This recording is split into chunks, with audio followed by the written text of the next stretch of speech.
In this video, I'll solve the ALEKS problem called predicting and naming ionic compounds formed by two elements. To solve this problem, you're going to want to have a periodic table handy. I just opened up ALEKS's periodic table, which is located right here. Ionic compounds are formed between a metal and a non-metal. So in order for two elements to form an ionic compound, one of them needs to be a metal and the other needs to be a non-metal.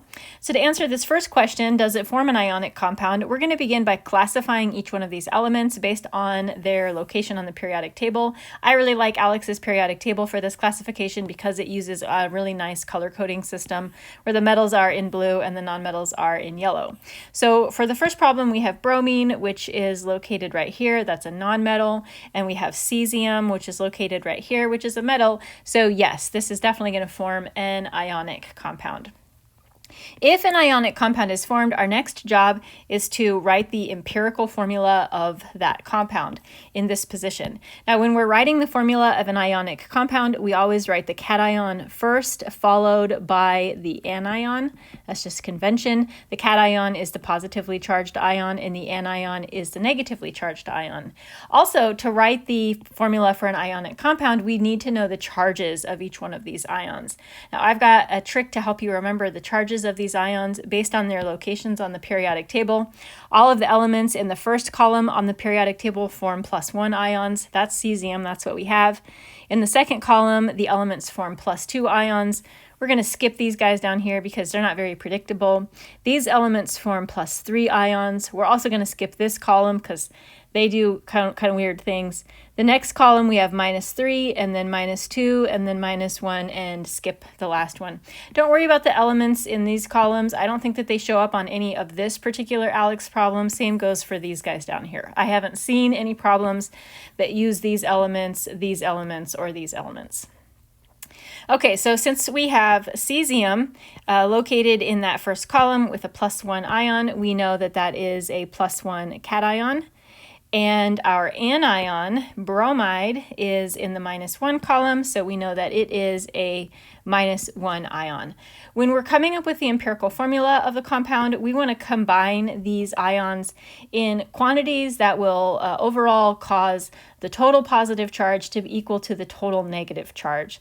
So since we have a +1 ion and a -1 ion, what we need there is just simply a 1-to-1 ratio. We need one positively charged ion to kind of cancel out the negatively charged ion, one of each.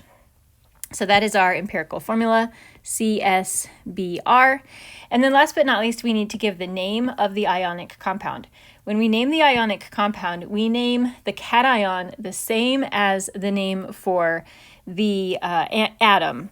So a cesium atom and a cesium cation, they both have the same name. We don't do anything to change the name of an atom when it becomes a cation.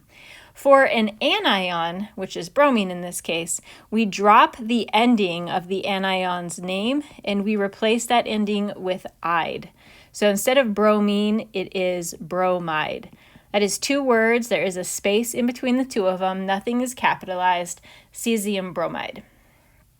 Let's take a look at our second example. In our second example, we have bromine again. I'm going to leave that circled. Remember, the first thing that we need to do is determine whether or not it even forms an ionic compound, which means we need to classify these elements to see if one is a metal and one is a non-metal. So we have bromine again, and instead of having cesium, this time we have calcium, which is located right here. Again, we have a metal with a non-metal. So yes, again, we are forming an ionic compound. What is the formula of that ionic compound? Well, we're going to write the cation first. Calcium is in the +2 column, so that is going to be a 2+ ion, and we already know that the bromide ion is a -1. Now remember, to come up with the formula of this compound, we need to combine these ions in such a way that the total positive charge is equal to the total negative charge. Since we have a -1 ion combining with a +2 ion, we're going to need 2 of this ion, the negative ion, to cancel out the positive charge of the calcium. And the way that we indicate that is with a small subscript 2 following the bromide ion. So this 2 here is telling us that we've got 2 of these guys, so that we have a total charge of 2-, which is going to cancel out our 2+ charge. That is the empirical formula of calcium bromide. Now, another trick that I've used before, if you watch some of my other videos, is that the charge of one ion is going to be equal to the quantity of the other ion.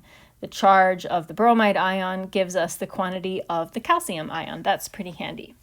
To name this, as you know, the cation cesium, its name is the same as its name when it is an atom, and I don't know why I keep trying to make that cesium.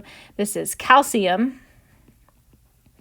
And then the ion, the anion, as I've mentioned already, is bromide because we drop that ending INE and we replace it with -ide. For our next example, do these two elements form an ionic compound, yes or no? To answer that question, we have to classify them. What are they? Metals, nonmetals? Sulfur is located right here. It's a nonmetal. Chlorine is located right here. It is a nonmetal. It does not form an ionic compound. And that means we don't need to answer either of these two questions here. For our last one, we have cesium again and sulfur. That is a metal with a nonmetal. So that, yes, forms an ionic compound.